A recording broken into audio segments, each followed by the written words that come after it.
শুভ সন্ধিয়া সকলোলৈ থাকিল। সকলোৱে চাহ পানী খালেনে? মই বাৰু খালোঁ আৰু মোৰ মাতটো একেবাৰে ভাঙি আছে যিহেতু মোৰ চৰ্দি কাহ, গা একেবাৰে ভাল নহয়। ফেচবুকত একেবাৰে সময় দিব পৰা নাই। আজি মানে গধূলি ভাগ মই এনেকৈ জালমুড়ি বনাই খালোঁ ঘৰতে। কোনে কোনে বাৰু মোৰ দৰে এনেকৈ জ্বৰ কাহ হ'লে মুড়ি মানে জালমুড়ি বনাই খাই কওকচোন, কমেণ্টত জনাবচোন। মই আজি এনেকৈ জালমুড়ি বনাই খাইছোঁ, লগত বাদাম দিছোঁ, জলকীয়া দিছোঁ আৰু লগত এয়া এটুকুৰা আদা কাটি লৈছোঁ আৰু ইয়াতে দিছোঁ মই নিমখ 1 চামুচৰ আধা চামুচ দিছোঁ। এনেকৈ মই আদা আৰু জলকীয়াখিনি ধুনীয়াকৈ কুটি লৈছোঁ আৰু তাৰ লগত মই কি মিশ্ৰণখিনি তৈয়াৰ কৰোঁ সকলোবোৰ চাই থাকিব শেষলৈ।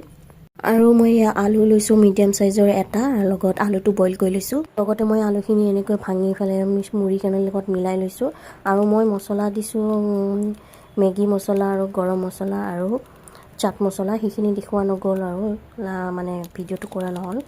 আৰু লগতে দিছোঁ মই চাট মছলা আৰু লগতে আপোনাৰ ব্লেক পেপাৰো দিছোঁ অকণমান জ্বলা হ'বৰ কাৰণে।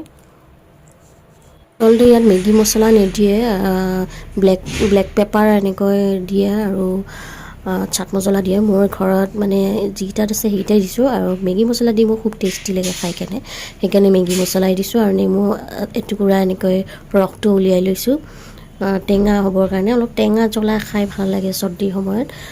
চাবচোন সকলোৰে এনেকুৱা এটা হয়নে, মানে কি চৰ্দি কাহ হ'লে গাটো খুব বেছি মানে কি জ্বলা এনেকৈ খাবলৈ মন যায় নহয়নে?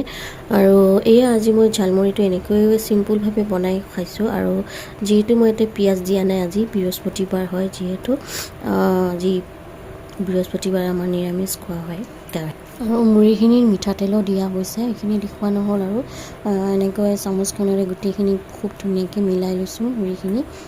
আৰু এতিয়া খোৱাৰে কথা, মই ৰ'ব পৰা নাই বেছি।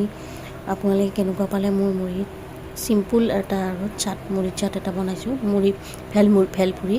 তো কেনেকুৱা পালে কমেণ্টত জনাব। আজিলৈ বাই, আৰু নেক্সট এটা মিনি ব্লগত দেখা।